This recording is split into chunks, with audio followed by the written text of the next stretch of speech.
It's important for you to know that we've had guidelines that have been protecting us and that have been protecting you as a consumer for a very long time. There are a lot of rules and regulations that are imposed inside of the real estate industry. It is not easy to get your license, and it is certainly not easy to stick to all the compliances and the regulations that are wrapped around us as real estate agents. One of the most critical regulations to know about is RESPA, Real Estate Settlement Procedures Act. The act was imposed originally to protect consumers seeking finance for real estate purposes. And it was set up so that there was no deceptive practices or unfair business arrangements. Real estate agents must understand that RESPA law is essential for them to be able to ensure compliancy and to provide the best services to the client. I'm going to cover critical aspects of RESPA today, including its purpose, requirements, and examples of applications in real estate. So not only are we going to talk about it, but I'm going to put case study into play so that you know and have specific examples that you need to be following. There are several key takeaways that you need to remember today. RESPA stands again for Real Estate Settlement Procedures Act. In short, RESPA is a federal law. It was created to promote fairness and transparency during the real estate settlement process.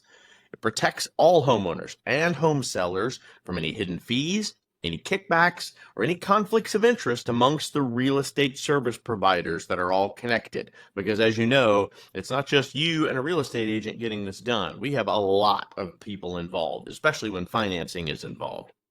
The Consumer Financial Protection Bureau, the CFPB, enforces RESPA and any violations of it.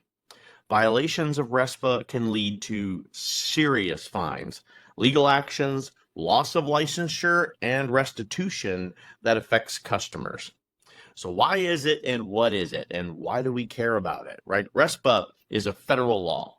It aims to protect the home buyers and the home sellers by promoting transparency and fairness in the real estate closing process.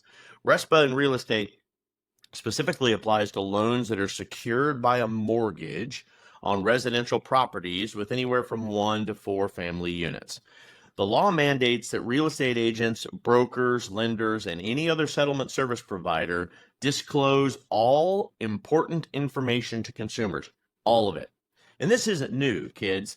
This has been enacted since 1974. RESPA was originally enforced by the U.S. Department of Housing and Urban Development, the HUD. Since its original inception, many, and I mean many, amendments have been made out to law to enhance the Consumer Protection Act and to adapt its evolving real estate market. In other words, we kept it relevant. We kept the laws secured to what was going on in today's market, not just what was happening when it was originally conceived in 1974.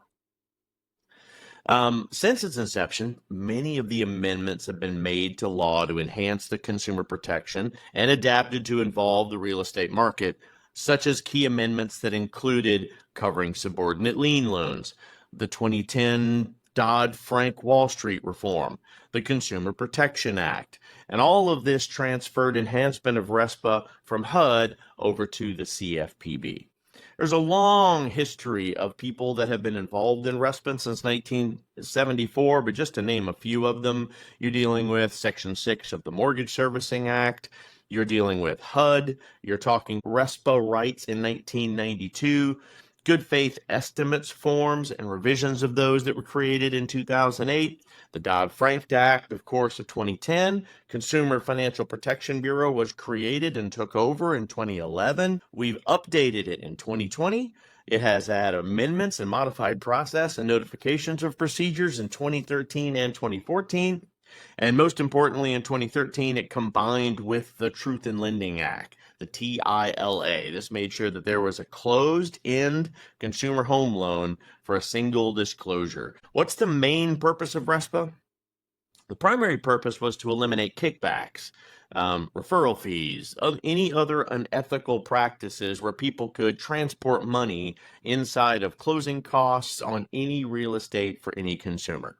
By enforcing transparency and making absolutely sure that it was a requirement for clear disclosure, It made sure that fees and business relationships and conflicts of interest and fair competition all remained intact and remained completely 100% transparent to all parties involved. And most importantly, the consumer. Understanding about RESPA and about its objectives and the essentials of real estate transactions is critical for what is going on right now, in fact, inside of some of these settlement actions that are happening inside of the real estate industry. RESPA prohibits several practices to protect consumers from unfair and costly transactions already. The key prohibitions include kickbacks and referral fees. RESPA bans any type of value exchange when it comes to business referrals amongst settlement service providers.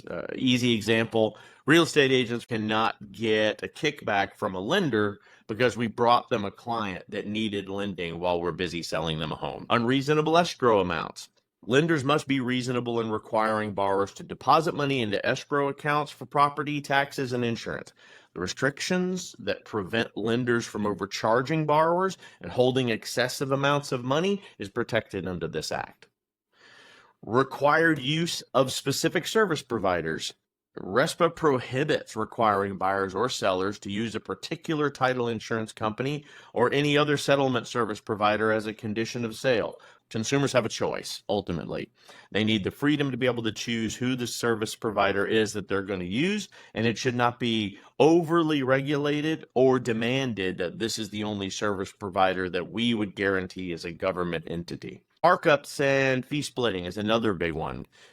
It forbids markups where there is a service provider increasing the cost of any third-party service, pocketing the difference. There is no such thing allowed. No fee splitting is allowed either, where service providers would give you a split of fees without providing additional services to supplement it. No one's allowed to charge one fee, split it into several providers, and none of those other providers be a part of the service itself.